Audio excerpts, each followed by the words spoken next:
નાગા બાવાનો વેશ ધારણ કરીને સોનાનો દોરો સ્નેચિંગ ગુનો કરનાર સાગરીતને પકડી પાડી ગુનો ડિટેક્ટ કરતી રાંદેર પોલીસ.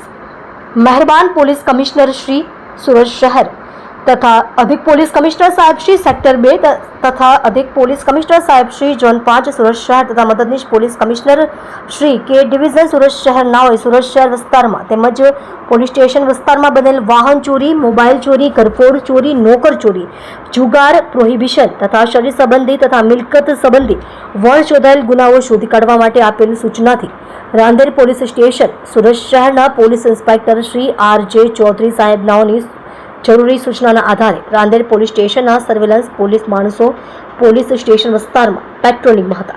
તે દરમિયાન મિલકત સંબંધી ગુનાઓ શોધી કાઢવા તમામ પ્રકારના પ્રયત્નો ચાલુ હતા. આ દરમિયાન ગત 2024ના સપ્ટેમ્બર મહિનામાં બનેલ ચેઇન સ્નેચિંગનો બનાવ અનડિટેક્ટ હોય જે બાબતે પોલીસ ઇન્સ્પેક્ટર શ્રી આર.જે. ચૌધરી સાહેબનાઓએ સર્વેલન્સના માણસોને જરૂરી વર્કઆઉટ કરવા સૂચના આપેલ. જે અનુસંધાને head constable Vishnubhai Prabhatbhai બક્કલ number 1094 નાઓનું workout ચાલુ હતું. તે દરમિયાન ખાનગી બાતમીદારથી હકીકત મળી કે આ બનાવને અંજામ આપનાર આરોપીઓ પૈકી એક આરોપી હાલ સાબરમતી જેલમાં છે અને આ આરોપી ગાંધીનગર જિલ્લાના દહેગામ પોલીસ સ્ટેશનના ડબલ મર્ડરના ગુનામાં 4 મહિનાથી અમદાવાદ સાબરમતી જેલમાં બંધ છે. જેથી હેડ કોન્સ્ટેબલ આ બાબતે તપાસ તજવીજ કરી અને આરોપીનો ફોટો મેળવી તેમજ જે તેના